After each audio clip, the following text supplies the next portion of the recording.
কিংবদন্তি মানুষেরা শুধুমাত্র বড় শহরে নয়, মফস্বলের মাটিতেও জন্ম নেন, আর তাদের কর্মই ইতিহাস হয়ে থাকে। আমাদের এই হাওর বিস্তৃত মফস্বলের পল্লীতে জন্ম নিয়েছেন অসংখ্য গুণী মানুষ, যারা তাদের সৎকর্ম, ত্যাগ আর মানব কল্যাণের সাধনায় আজও মানুষের হৃদয়ে অমর হয়ে আছেন।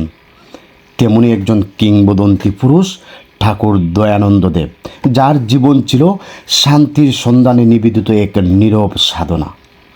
হবিগঞ্জের লাখাই উপজেলার নিবৃত্ত এক পল্লীতে জন্ম নেওয়া এই মানুষটি 1907 থেকে 1908 খ্রিস্টাব্দে যখন ভারতবর্ষে স্বদেশী আন্দোলনের জোয়ার আর বিশ্বজুড়ে অস্থিরতা চলছিল, তখনই মানবতার এক মহান সংকল্প ধারণ করেছিলেন। জীবে নির্বিচ্ছিন্ন আনন্দদান, পৃথিবীতে শান্তি প্রতিষ্ঠা এবং সমগ্র জগৎকে এক ভ্রাতৃত্ব রাজ্যের স্বপ্ন। এই আদর্শ নিয়েই তিনি আসামের শিলচর শহর থেকে 3 কিলোমিটার দূরে অরুণাচল আশ্রম প্রতিষ্ঠা করেছিলেন। পরবর্তীতে 1918 খ্রিস্টাব্দের 23 ফেব্রুয়ারি লাখাই উপজেলার বামুই ইউনিয়নের কাঠিহারা এলাকায় 4 একর জমির উপর প্রতিষ্ঠিত হয় এই শ্রী শ্রী ঠাকুর দয়ানন্দের আশ্রমটি।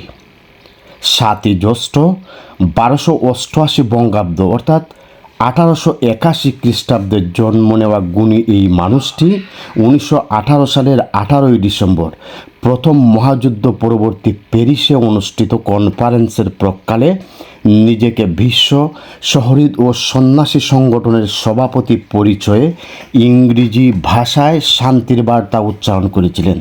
তা বিশ্ববাসীর প্রশংসাও কুড়িয়েছিল। সেখান থেকেই তিনি পরিচিতি লাভ করেন ঠাকুর দয়ানন্দ নামে। শান্তির দূত হিসাবে তার খ্যাতি এমনই ছিল যে ফ্রান্স সরকার তাকে একটি বিমান উপহার দেয়। সেই বিমানে তিনি পৃথিবীর নানান দেশ ভ্রমণ করে মানবতার বাণী পৌঁছে দিয়েছিলেন।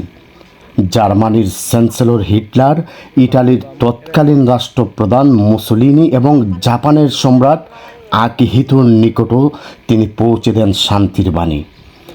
বঙ্গীয় স্থাপত্য শৈলীতে নির্মিত এই মন্দিরটি অর্থাৎ এই স্থাপনাটি ছিল ঠাকুর দয়ানন্দ দেবের আধ্যাত্মিক ও সাংস্কৃতিক কেন্দ্র, যেখানে আসলে আজও মনে ভেসে ওঠে মফস্বলের নিবৃত্ত পল্লীর একজন মানুষ, যিনি শান্তির কথা, ভ্রাতৃত্বের কথা এবং মানুষ হয়ে ওঠার কথা বলেছিলেন।